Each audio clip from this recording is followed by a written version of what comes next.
خواجہ غریب نواز جب نئے نئے آیا اجمیر شریف میں تو خیمہ لگایا ہوا تھا خواجہ غریب نواز نے.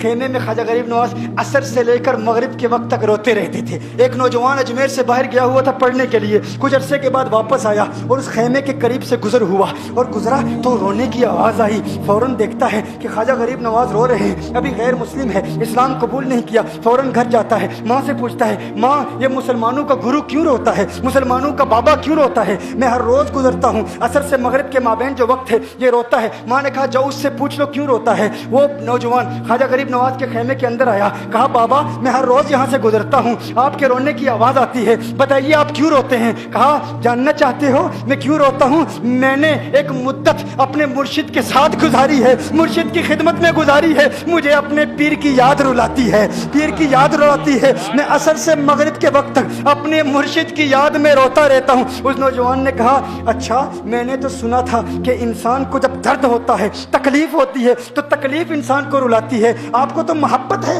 یہ محبت میں بھی انسان کو رونا آتا ہے؟ کہا ہاں ہاں ہے نوجوان, انسان محبت میں بھی روتا ہے. کہا تو پھر مجھے بھی رونا ہے, میں بھی رونا چاہتا ہوں, مجھے بھی رونا سکھا دیجئے. کہا تو رونا چاہتا ہے؟ رونا چاہتا ہوں. کہا ٹھیک ہے, دو شرطیں ہیں, مسلمان ہو جا اور میرا مرید ہو جا. اس نے کہا میں ماں سے اجازت طلب کروں گا. ماں کے پاس گیا اجازت لینے کے لیے. ماں نے کہا تو ضدی ہے, جب تو ارادہ کر لیتا ہے, جو ارادہ کرتا ہے تو پورا کرتا ہے, جا جو کرنا چاہتا ہے کر لے. خواجہ غریب نواز کے بارگاہ میں حاضر ہوا, عرض کرتا ہے بابا میں پھر مسلمان ہونا چاہتا ہوں, مجھے مرید کر لیجئے. خواجہ غریب نواز نے مرید کر لیا, خواجہ غریب نواز کا مرید ہو گیا. اب خواجہ غریب نواز نے کہا اب وقت سارا میرے ساتھ گزرے گا, ناشتے کے وقت خواجہ غریب نواز کے ساتھ, سحری کے وقت خواجہ غریب نواز کے ساتھ, سحر کے وقت خواجہ غریب نواز کے ساتھ, پورا دن اسے خواجہ غریب نواز کے قرب کی کچھ ایسی عادت ہو گئی, خواجہ غریب نواز کا دیوانہ ہو گیا, ان کا عاشق ہو گیا. کچھ عرصہ گزرا, خواجہ غریب نواز نے فرمایا اب تیرے لیے 3 دن کی چھٹیاں ہیں, 3 دن کے لیے چھٹیاں ہیں, 3 دن کے لیے چلا جا. اس نے کہا مسئلہ ہی کوئی نہیں, ایشو ہی نہیں, پرابلم ہی نہیں, ٹھیک ہے 3 دن کے لیے چلا جاتا ہوں. اب جب 3 دن کے لیے گھر گیا, کہا 3 دن کے لیے تو اب مجھ سے ملاقات نہیں کر سکتا, مجھ سے ملنے کی اجازت نہیں ہے. اس نے کہا ٹھیک ہے نہیں ملوں گا. گھر گیا, پہلے دن جب گھر گیا یہ وہ نوجوان تھا جو 3 روٹیاں کھایا کرتا تھا, آج ایک لقمہ بھی نہیں کھا پایا, ایک لقمہ بھی نہیں کھا پایا. اسے کچھ ہو گیا, کہہ رہے مجھے کچھ ویکیوم سا محسوس ہو رہا ہے, کچھ دل میں کمی سی محسوس ہو رہی ہے.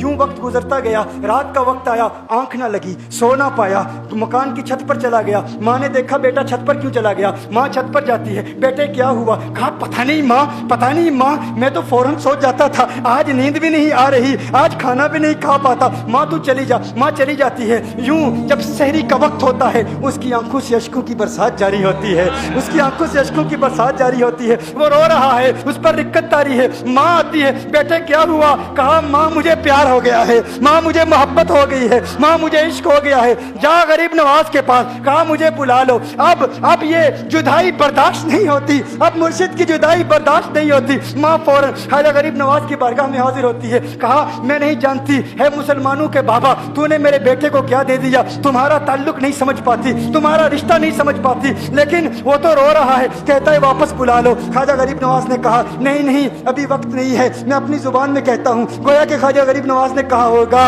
ابھی تو ابتدائی عشق ہے, روتا ہے کیا, آگے دیکھ ہوتا ہے کیا. تیری تمنا تھی, تیری خواہش تھی کہ محبت میں رونے کی عادت ہو جائے, ابھی تو ابتدا ہے. ماں کو واپس بھیج دیا, کہا واپس چلی جا. اسے کہا ابھی اجازت نہیں ہے, وہ واپس چلی جاتی ہے. بیٹے کو بتاتی ہے کہ ہے میرے بیٹے وہ تو اجازت نہیں دے رہا. کہا ماں سن لے, اب اگر نہ بلایا تو میں مر جاؤں گا, یہ محبت مجھے مار ڈالے گی. ماں اگر مجھے زندہ دیکھنا چاہتی ہے تو میرے مرشد کو راضی کر لے, میرے مرشد کو بتا دے اب یہ جدائی برداشت نہیں کر سکتا. ماں فوراً غریب نواز کی بارگاہ میں حاضر ہوتی ہے. کہا ہے غریب نواز کرم فرمائیے, مجھ ماں کی تمنا ہے, مجھ ماں کی آرزو ہے, وہ مر جائے گا. کہا ماں کی تمنا ہے, تیری بات مانتا ہوں, جا اسے واپس بھیج دے. وہ فوراً بھاگتا ہوا خواجہ غریب نواز کی بارگاہ میں حاضر ہوتا ہے. اس وقت خواجہ غریب نواز اپنے مریدوں کو درس دے رہے ہیں, ایک مجمع لگا ہوا ہے. وہ فوراً خواجہ غریب نواز کے دروازے پر کھڑا ہوتا ہے اور پھر مرید یہ منظر دیکھ رہے ہیں. خواجہ غریب نواز کو دیکھتا ہے, خواجہ غریب نواز اسے دیکھتے ہیں. اور میں نے کہا تھا نا نگاہ مست ملائی تو میں پلا کے اٹھے,